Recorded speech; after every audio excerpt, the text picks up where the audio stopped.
I think that Yasser felt that it was his last days in Palestine when he kissed the people while going into the plane. It was so touching.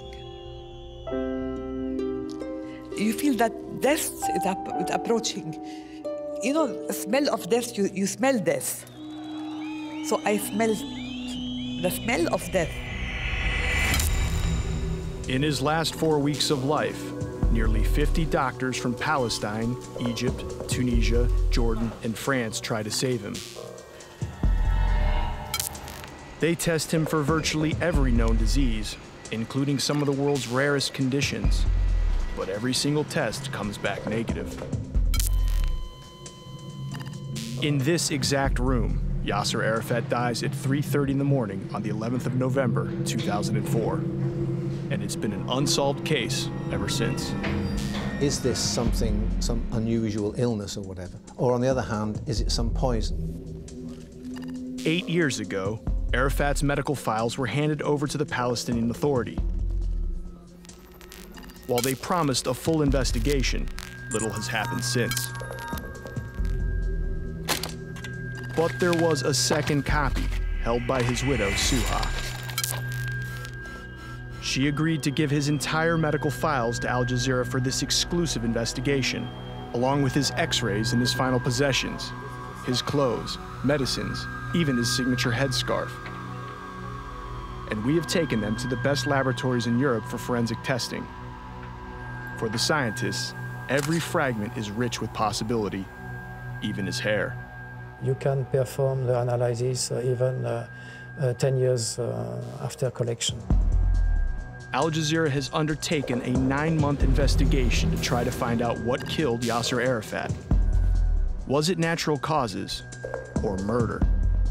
If I know that Yasser was poisoned, it will close a chapter of the enigma of his death.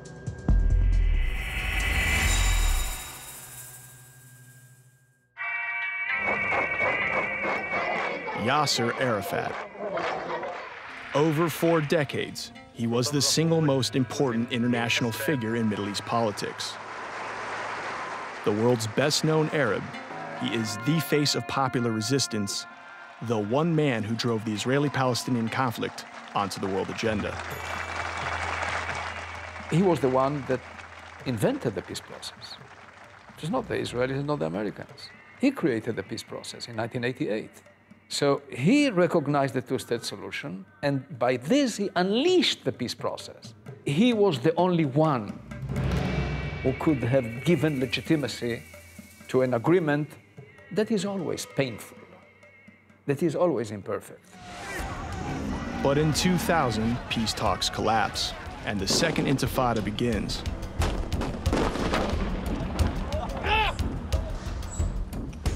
The international community overwhelmingly pins the blame directly on Arafat. And months later, Israelis elect Ariel Sharon, who campaigned on the promise to deal with Arafat harshly.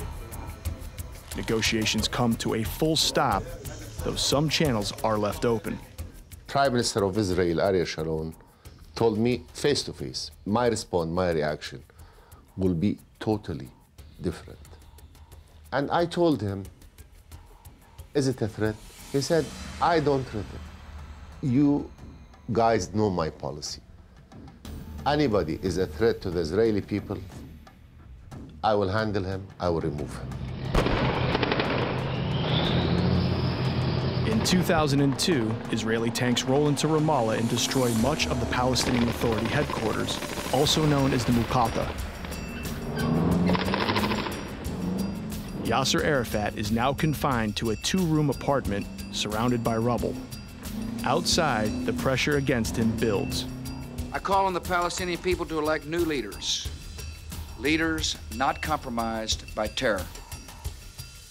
During most of my meetings here in Paris, in Israel, as well as in the United States, Arafat was seen as the devil. He was the man who was blocking any process towards peace. There was this idea that when Arafat will be out of the game, then everything will be easier. It was a fantasy to think that you can reach a settlement with his successors. But regime change was exactly what Washington and Tel Aviv had in mind.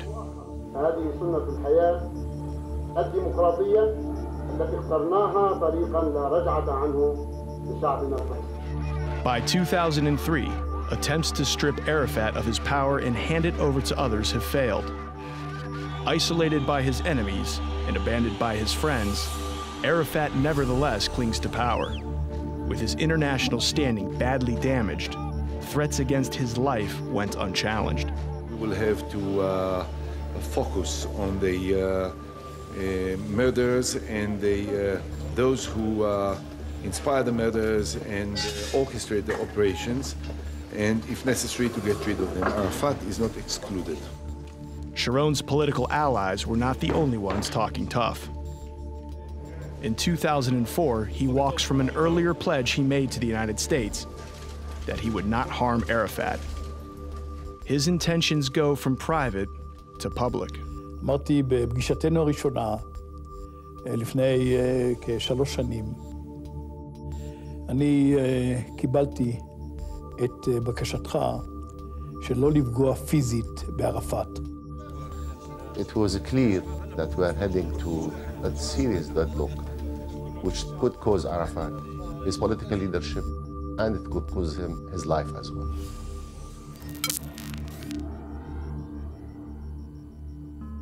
October the 12th, 2004. Arafat begins another day under Israeli siege, restricted to his quarters. There is nothing in the file or the documentation that suggests that he is anything other than perfectly normal, perfectly fine for his age. That evening, 4 hours after eating, Arafat becomes violently ill. His medical notes record that he was feeling faint with nausea, vomiting, and abdominal pain, but no fever. The journey to understand what caused Arafat's initial symptoms begins far away from Palestine, in northern Scotland. Our first consulting expert is Professor Dave Barkley, a world-renowned forensic scientist whose expertise is solving cold cases. I've been studying all the paperwork that could be retrieved from the medical records. It's a really good file. I've been going through all that, trying to look at the context, trying to work out the course of his illness, the treatments he was given, and, if I possibly could, what caused that illness in the first place. According to the file, the first doctor to examine Arafat was this man, Omar Daka, his personal physician for almost 20 years. Arafat had suffered from flu a year before, and Daka believed it was just a rerun.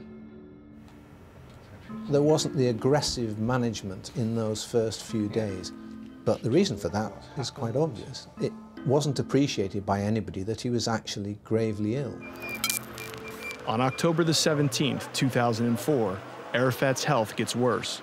The Palestinians call in an Egyptian team for a second opinion, but they too misread the symptoms. It was nothing but gastritis, inflammation of the stomach. Dr. Omar Zaki, now a consultant anesthetist in Cairo, was a member of the Egyptian team that treated Arafat. We stayed for another 2 days. It was in Ramadan, and we went back. He was in good shape. To review Arafat's medical treatment, we take his entire file and x-rays to Switzerland, home of the university's Center for Legal Medicine. Preserve the confidentiality of this. Professor Patrice Mongeon and his team of forensic pathologists and toxicologists initiate a rigorous re-examination of the case, focusing on Arafat's initial care. All these kind of investigations have to be done, of course, in a modern hospital, and it's difficult for me to imagine that it could have been done in Ramallah in the condition where President Arafat was staying. October the 20th, Arafat's blood platelet count, a crucial health indicator, suddenly nosedives. He now runs a high risk of dying from internal bleeding. After 1 week, I think that it became urgent to organize such a transfer. That urgent transfer was delayed. Instead, his doctors in Ramallah continue their guesswork. They experiment with an assortment of antibiotics and steroids. The treatments fail. These insights are now available because of the decision reached by Arafat's widow to give Al Jazeera all of his medical files, as well as the memories they bring back. What do you know about Arafat's condition? I was calling him, he could not answer. They told me that he was sick, he has flu. Then the third day I could talk to him, I was getting crazy. He was so much on the phone, so much nice. Usually he is very formal with me because everybody is hearing us on the phone.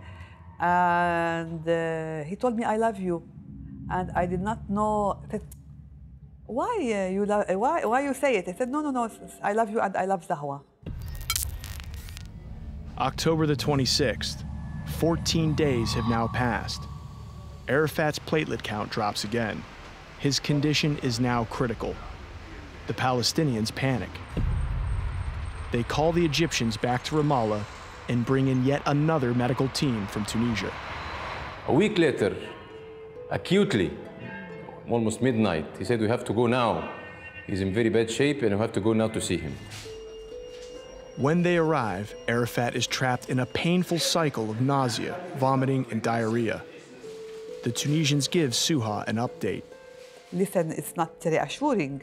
It's not a normal influenza. He's losing all his stomach. It's all the time diarrhea. This flu is not a flu. The Egyptian doctors are also concerned. They want to perform an endoscopy, a procedure to examine and take samples from the lining of Arafat's stomach. Before doing so, they ask the Palestinian doctors, who remain in charge of his treatment. You say, we have done it. There is no need. They said, we did all what can be done. I mean, they were treating the subject lightly. What happened to these crucial samples remains a mystery. Unfortunately, the samples were lost and were never transmitted to the laboratory specialized in this domain. October the 28th, the Palestinian Authority call in yet another team, this time from Jordan. We want to escape all the responsibility not to be blamed for accusation of his death. So he should be transferred to a Western country. Preparations begin to move Arafat to France. It required days of bartering with the Israelis, but they finally agree that he can go, and crucially, should he survive, even come back. At 5 o'clock, I heard the helicopters, Jordanian helicopters, 2 big helicopters coming around the Mukata. Yasser is hearing this. It's the first time. This military helicopter is coming just to take him and not to bomb him. So he was very weak and we trying to dress him with the nurses. It was so touching. After 17 days of failed medical treatment, his illness is now well advanced. He has disseminated intravascular coagulation, known as DIC. Without discovering what triggered this condition, he will die. The red blotches may well be small bleeds into the skin, yellow, maybe jaundiced eyes, and those are symptoms that you would expect to get in somebody with DIC. DIC is a condition with many causes. It presents itself in patients suffering from a range of cases, including severe burns, snake bites, even radiation exposure. DIC is a blood disorder, a symptom of something really serious happening in the body. Normally, your blood is flowing around the body.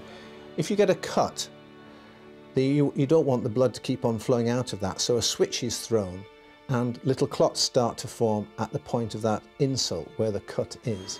DIC means that that switch has been thrown all over the body at the same time, and you're getting lots of little clots going around the body. The blood gets out of kilter with itself. It almost starts eating itself. October the 29th, Arafat arrives at the Percy Military Hospital. He is taken straight to the hematology ward. The file thoroughly describes what the French did next. The way they treated it was exactly right. And in this case, they needed to stop the little blood clots getting worse, and they used heparin to do that, which was correct. They needed to give plasma and blood clotting agents through blood transfusion. And that's exactly what they did as well. October the 30th, Arafat responds well to treatment. He stops vomiting, his nausea and diarrhea are gone, he's even able to hold down some food. The French run dozens of tests using some of the world's most sophisticated medical diagnostic equipment. But according to their own records, they never uncover what's causing the DIC.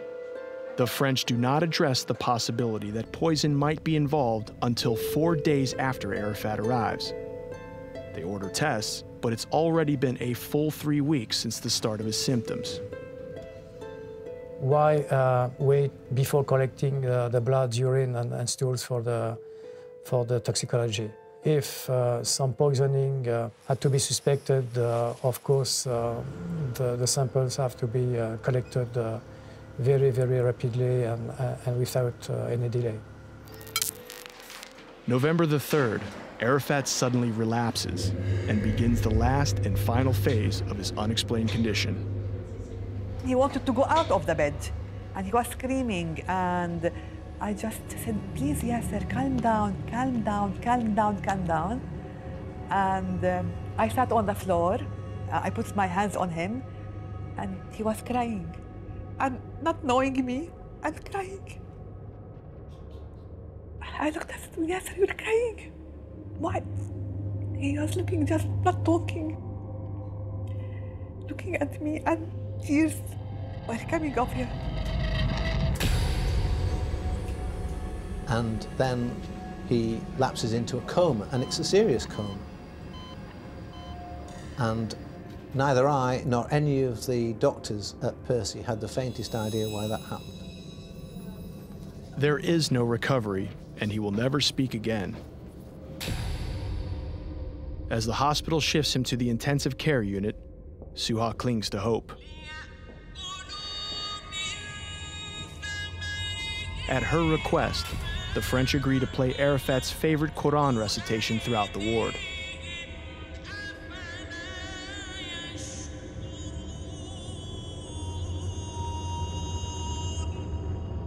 When Yasser heard the Quran, I was looking at his hands, and he would make like this, or he would. I called the doctor. I said, "Doctor, doctor, come, come." He had a sign on his eye. Said, "Oh no, Suha, this is a neurological sign. It's normal like this. Don't get so much excited, you know." November the 4th, news of Arafat's coma is leaked. The leadership of the Palestinian Authority now believe Arafat's death is a matter of days. His wife Suha believes they're plotting to seize power and calls Al Jazeera. ليكن معلوما لشرفاء الشعب الفلسطيني أن حفنة من المستورثين قادمين غدا إلى باريس يحاولون دفن أبو عمار وهو حي. Acting Prime Minister Mahmoud Abbas and his delegation are received as the presumptive new leadership.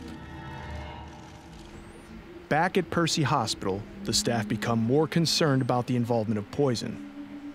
While he lay deep in a coma, they take numerous samples of his blood, urine, and stool, which they provide in great secrecy to the French National Police and military radiological detection labs. Under aliases, the samples are analyzed for everything ranging from arsenic to cocaine. The name Etienne Louvet and Frédéric Martipon are both nicknames for Yasser Arafat in the hospital. They use this name to protect the analysis and prevent any leaking of any analysis. On November the 8th, doctors initiate a limited test for radioactive poisons, measuring gamma activity only. Tests on almost a liter of his urine come back negative. But there were further radiological tests they did not perform, particularly for rare nuclear materials. The CT scan that has been done on the 9th of November is really abnormal because, as you can see, there are a lot of hemorrhages in the brain, the brainstem, and in the ventricule of the brain. And here, these different things in white is the presence of blood in the brain. On November the 11th, 2004, after 4 weeks clinging to life, Arafat loses the battle.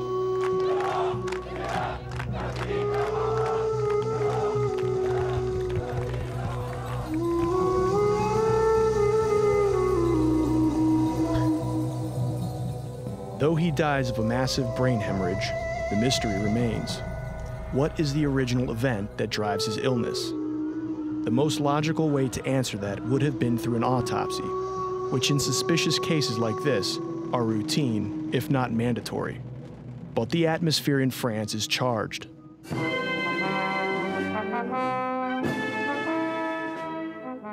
As Arafat's body leaves for its long journey home, discussions over where his state funeral should be and who will assume his powers drown out any serious talk about having a post-mortem. I did not ask for an autopsy. It did not even occur to me to ask for an autopsy. You know, when you are under the shock, nothing occurs to you. After a long procession that included a stop in Egypt, Arafat's body is taken for final burial in Ramallah. Even in death, the controversy over what killed Arafat remains very much alive. Intense speculation over the years has focused on several theories, all of them unfounded. The most stubborn myth is that he died of AIDS. He didn't have AIDS. They did 2 HIV tests, both of which were negative. These French tests confirm the results of Dr. Tufik Shaban, who is part of the Tunisian team treating Arafat in Ramallah. It is my specialty. HIV? HIV. It is my specialty. ولذا متحقق لي مش حاجة خارجة على HIV. خارجة. The things that we know he wasn't suffering from include most of the popular choices at the time. He wasn't suffering from leukemia. In fact, his bone marrow seemed to be all right to the very end. There was no liver cirrhosis, no traces of cancer, no positive results. It's not really in favor of infectious disease. It is a pity that the postmortem has not been ordered immediately after the death. We would have ensured that we kept large quantities of the liver, and we would have kept the hair and the nails and analysed them. We asked French officials whether this was done, and if not, why not? Michel Ali El-Meri was defense minister in 2004, in charge of the military as well as its hospitals. À ma connaissance, il n'y a pas de prélèvement sanguin qui soit conservé après le décès des personnes, sauf s'il y a une procédure judiciaire qui est en cours. Si aujourd'hui, vous dites il faut faire une analyse, adressez-vous à la famille de M. Arafat. We do just that and ask Miss Arafat whether she has any of her late husband's belongings that might yield forensic clues. This is the bag that Percy Hospital gave me after my husband died. I kept it safely, and it contains all the personal belongings of my husband, from his hat that he wore in the hospital till his underwear. Maybe with your scientists you can reveal the truth about his death. After mining through the bag, the doctors discover enough hair to perform new tests.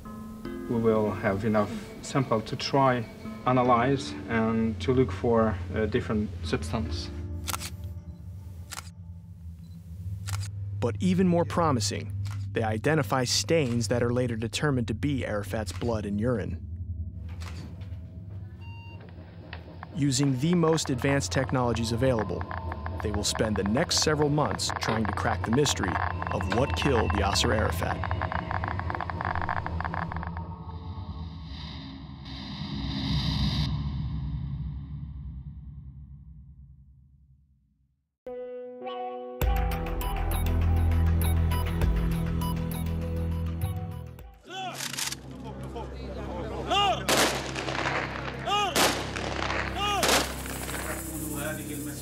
Nearly 9 years have passed since the suspicious death of Yasser Arafat. Doctors still do not know what caused his death. There was no autopsy. And in 2012, our best hope of a breakthrough may be hiding inside this bag. Al Jazeera has ordered a forensic examination of Arafat's last personal effects and the clothing he wore in his final days. The Swiss begin a painstaking process to uncover what may have killed Arafat. If you wanted to get rid of Yasser Arafat, you would use something undetectable, something that would be very difficult to find. How easy would it be to get a poison into Yasser Arafat or anybody else? It would be child's play. A tiny amount is necessary to kill you, but that's distributed over the whole of the body. Including the hair. The Swiss scientists begin testing samples discovered in Arafat's headwear and garments. The benefit of hair is that as the hair grows, it lays down drugs and poisons in the shaft of the hair. So if I die the same day of a poison, the only place that poison will be is in the root of the hair. But if I was poisoned a week earlier, it's going to be a centimetre up from the root of the hair.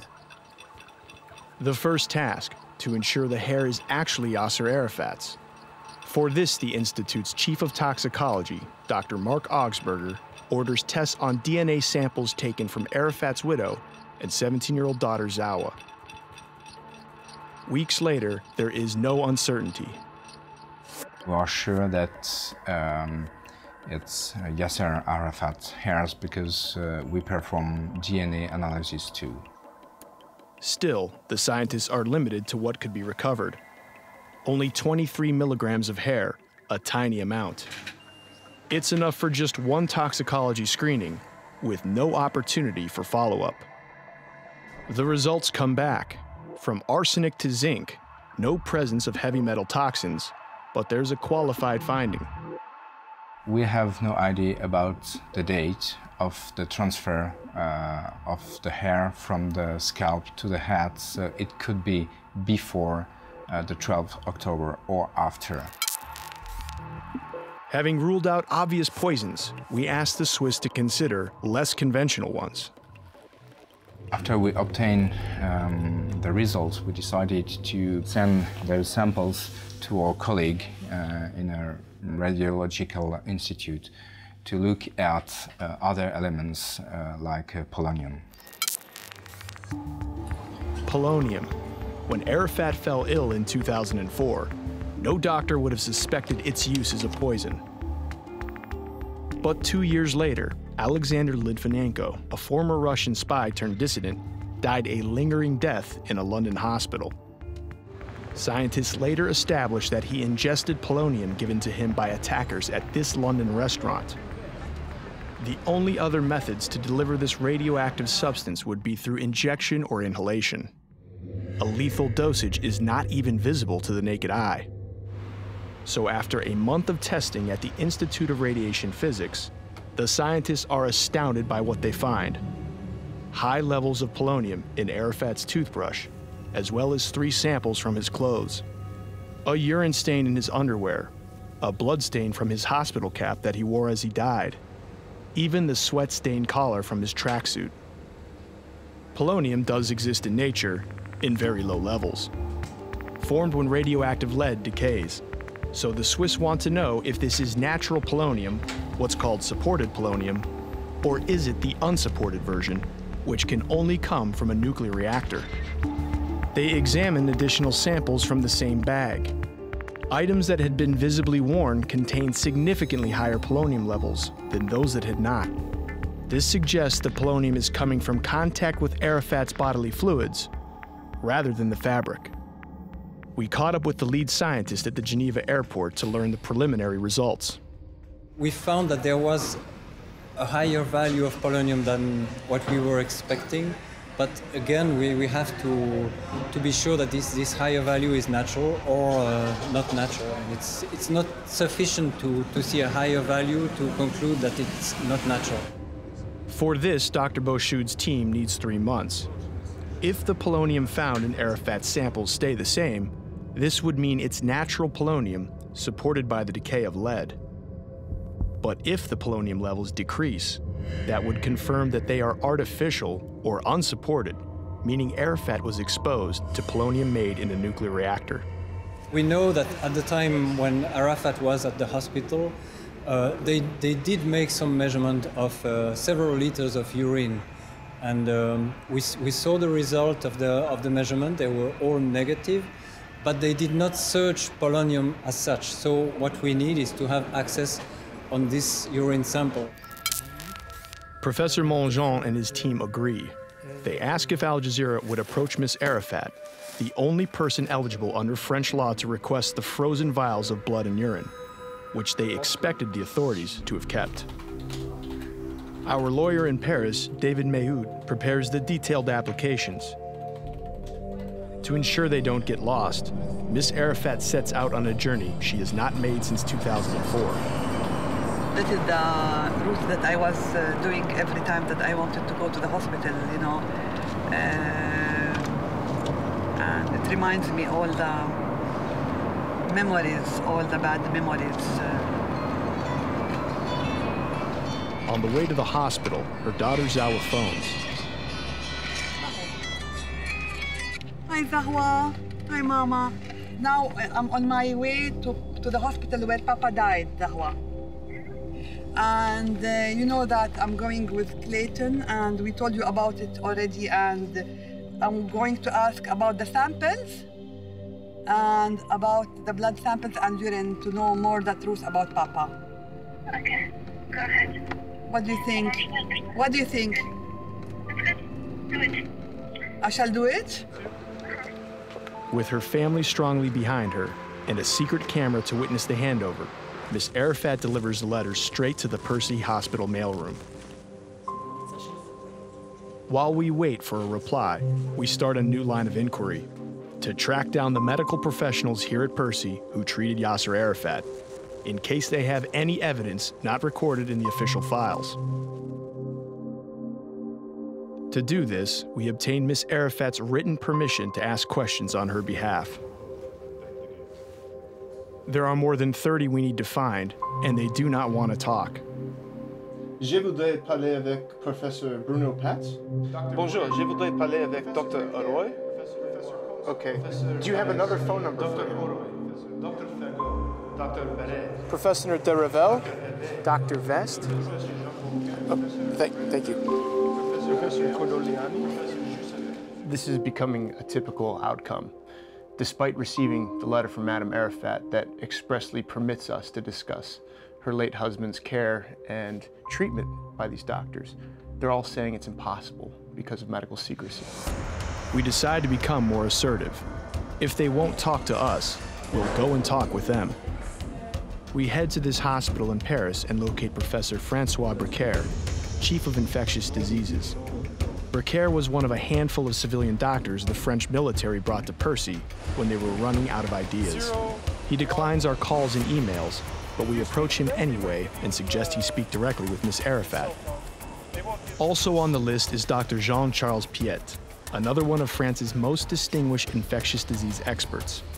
We spend an hour together, and his interest and knowledge about the case is obvious, but he will not give an interview unless Professor Bricaire agrees to as well.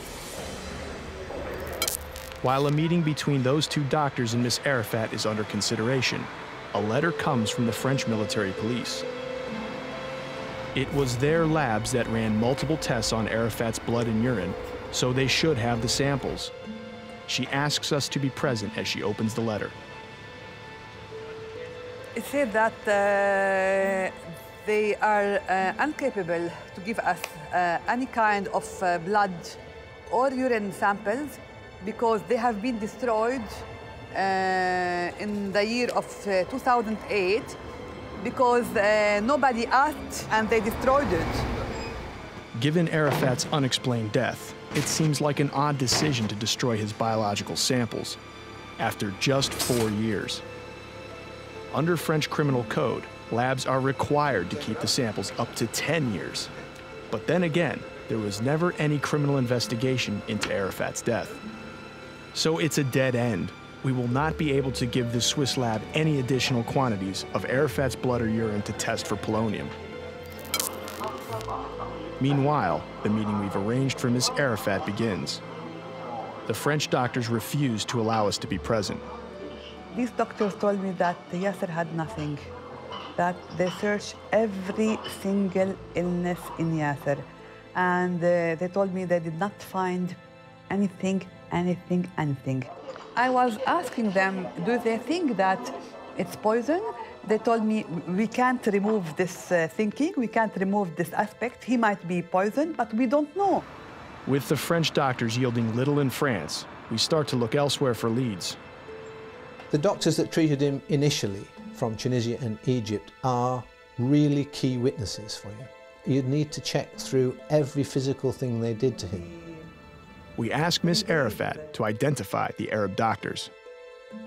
Here, when all the doctors came, and these are the Egyptian doctors, who really, the Egyptian doctors were telling me that they think that he was poisoned. They felt that there is something wrong in it. This Dr. Haddati, the Tunisian doctor who came with us to the hospital. That doctor right there? Yes. On the right? On the right. That's Dr. Hintati? Yes. He thinks that Yasser was poisoned. Our first stop, post-revolution Tunisia.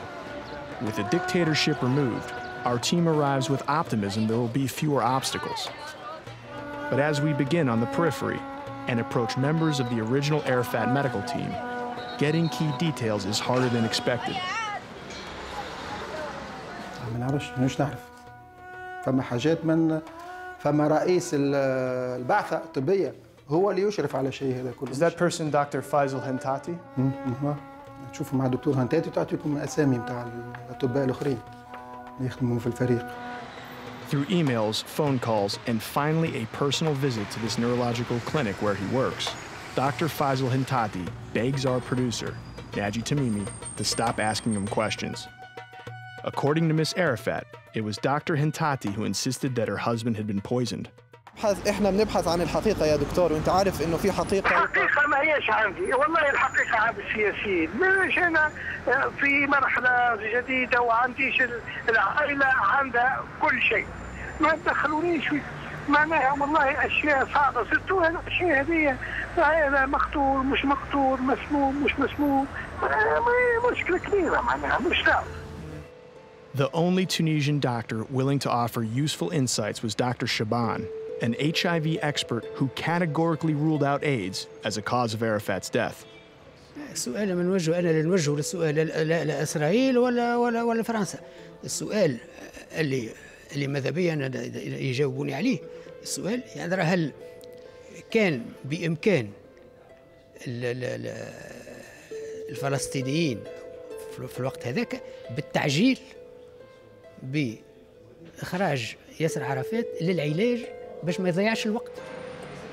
We don't have to go to Palestine to ask that question. As it turns out, Arafat's personal physician, the doctor who was with him from the onset of illness until his death in France, is living right here in Tunis. The PLO has since promoted Omar Daka as their deputy ambassador to Tunisia. After declining our interview requests, we head to their embassy. ألو مرحبا. أهلين. دكتور كلمتك أنا قبل شوي ناجي من الجزيرة، كيف الحال؟ أهلا بك مرحبا. وبتهمنا جدا إنه نوثق التفاصيل خصوصا من الناس اللي كانوا معاشينه بآخر لحظات. شوف والله أقول لك أكون يعني صريح معك، أنا كل ما عندي من صغيرة وكبيرة موجود لدى كرام الله. وجلست معهم مرارا طويلا وكل التفاصيل عنهم. Unsatisfied with that answer, we go inside the embassy to pay him a visit.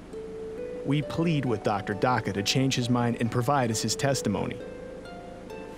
So we've just left the office of Dr. Omar Daka. He was very uncomfortable that we were there.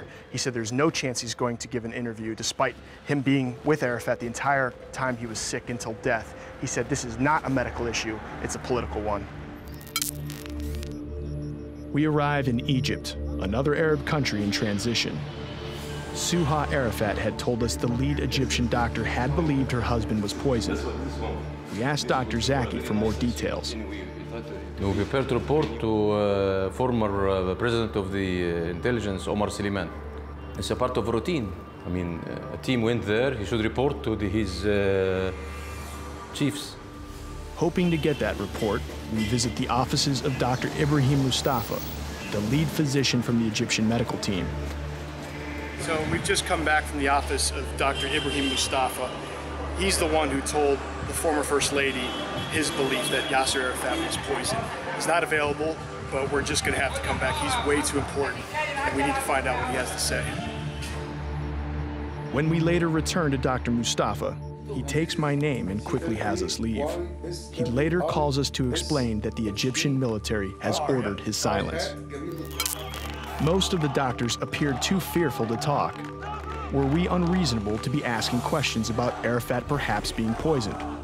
His most obvious enemy, Israel, has tried before to assassinate a Palestinian leader with a different undetectable poison. Yasser Arafat is somebody who is in a very strong political position, who has lots of enemies. Among the factors that you're taking into account, thinking he might be poisoned and so on, is what we call previous criminality. In 1997, Israel's Foreign Intelligence Service, known as Mossad, targeted this man, the political leader of the Hamas party, then living in the Jordanian capital. Mossad sent somebody in Amman on the street in midday to inject liquid to Khalid Mashal, assuming that this will kill him. It did not, because of the vigilance of his bodyguards. They captured the would-be assassins, a valuable bargaining chip that forced Israel to provide the antidote to save his life. في الأردن انكشفت الجريمة لأن مرافقي أمسكوا بالموساد الإسرائيلي، فأصبح هناك برهان ودليل على تورط الإسرائيليين. في حالة ياسر عرفات لم يكن ثمة دليل مادي، وإن كانت قناعة الجميع أن إسرائيل وراء عملية الاغتيال. Listen, if you give me proof, I will believe it, but you need to work hard to give such a proof. The best evidence we have is the material being tested at the Institute for Radiation Physics. For 3 months, Professor Boshud's team has been working to establish whether the polonium in Arafat's belongings is what scientists call supported, that is, naturally occurring, or unsupported, meaning it was made in a nuclear lab. Here is the bag. Okay, so here is the bag of Mr. Arafat. And, well, as you can see, there are many, many things inside, but here you have, for instance, his hospital hat. This is the hat he was wearing, according to his wife, until his last days, and it did contain a small blood stain that we did actually cut and measure, and we had an elevated value on polonium in this stain. If we look here, we can find actually the toothbrushes in which we cut the bristles and found that the quantity of polonium was significantly higher than what we were expecting. And, as you can see, this toothbrush was kept in this box and also in the bag. So it's hard to imagine that polonium has been added afterward by natural ways. And what percentage from the values in the toothbrush were from unsupported polonium? It was really the majority, more than 60% of that was unsupported. This is the underwear that did contain the urine stain that actually had the highest value of polonium. That was, at the end of our measurement, unsupported polonium in large quantity. What we have here also is actually the hat he was wearing when he left Ramallah. It was in a much better state when we received it, but we took several samples at different locations, and the conclusion was that we did find some significant polonium that was present in this sample. Well, all those samples were belongings from Mr. Arafat, that were containing visible biological stains. That means they have been used, and we knew that he was wearing this clothing at the hospital, so we did measurements on these particular stains. These levels were substantial. They were significantly different, which shows that there is an abnormal, not normal quantity of polonium. But you found unsupported polonium in these specific items? Yes, we did. We did find some not supported polonium in these samples. Yes. Significant levels of unsupported polonium, made in a laboratory, exactly the variety that killed Litvinenko. We asked Professor Boshud that if Arafat had been given the same dosage as Litvinenko, what levels of polonium they could expect to find in his samples after 8 years. It's a simple equation, because polonium decays by half every 138 days. Yes, if we take the scenario of Mr. Litvinenko, 1 gigabecquerel at the beginning would come to about 10 millibecquerel, and what was astonishing in our case was that we found values in the samples of Mr. Arafat that were in the same order of magnitude. We were surprised, yes. One of my colleagues, he called me on the phone and told me, well, I think you got to go up in the lab and we have something to show you. The first measurement we did was actually just a routine measurement, just to make a check, and we thought there is definitely no chance to find any polonium in these samples. So who would have access to this kind of polonium, unsupported polonium? If you want to have access to this kind of highly strategic element, you need to have a good connection with people who are maybe interested in or building nuclear weapons, for instance. Every country that has a nuclear reactor, even a civil nuclear reactor, you can produce polonium-210. It is possible. What makes polonium a sophisticated choice of poison is the fact that with so few known cases, doctors are still uncertain about its specific symptoms. If we put together all the information that we have, analytical findings, clinical features, circumstance of the death of Mr. Arafat, it's difficult to conclude. I don't want to make too much speculation, but I think that we have at this stage where would be, of course, mandatory to go further and to try to make more investigation if it's possible. The answer may lie beneath Arafat's mausoleum in Ramallah, currently being renovated. I would say that if I take a bone randomly in a cemetery, the probability of measuring polonium would be almost zero. In this case, if I had to give a probability, I would say right now, with the measurements we did, it would be maybe above 50% or something like this. So it's definitely not 99%, but it's above 50%. And I think the only way now, if she really wants to know what happened to her husband, is to manage to find a sample, an exhumation from Mr. Arafat that would provide us with a sample that should have a very high quantity of polonium if he were poisoned. But we have to do it quite fast because polonium is decaying. So if we wait too long, for sure, any possible proof will disappear. For the first time, Ms. Arafat sees the results. Suha? Ms. Arafat? What do you want to do next? I think that I want to ask to exhume the body of my husband immediately, because the doctors say that we don't have enough time. You know, longer we don't do it, the longer that the proofs of any polonium substance will disappear. I think this is my responsibility as a mother, as a wife, and as a partner of this great man for 20 years. And this is my message to the Palestinian Authority, that they have to cooperate, because the brave and the tomb of Yasser is in Ramallah. After all what we have discovered with the most credible doctors in the whole world, we have to go further step to exhume Yasser Arafat's body to reveal the truth to all the Arab and the Muslim world.